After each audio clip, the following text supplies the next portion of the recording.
This is our feeding of the 5,000 story bag. Jesus preached from town to town and wanted to have a rest, so he got in a boat and crossed Lake Galilee to find a quiet space. But the crowd raced around and found him at the other side. He said they were like sheep without a shepherd. So he sat them down on the grass and started to teach them. He taught them all day, and they were all hungry, all 5,000 of them. There was no food. Jesus told the disciples, "You find the food."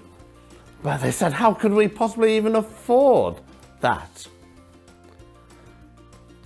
But there was one boy with some food. The young boy gave his pack up of 5 loaves and 2 fishes.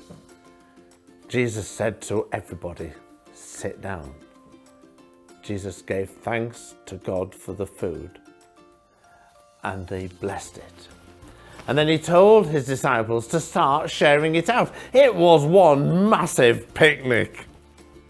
The thing was, the more they gave out, the more they had. There was plenty for everybody, and soon everybody was stuffed and had all had enough. So that nothing was wasted, they collected all the bits of bread that were left, and there was enough to fill 12 baskets.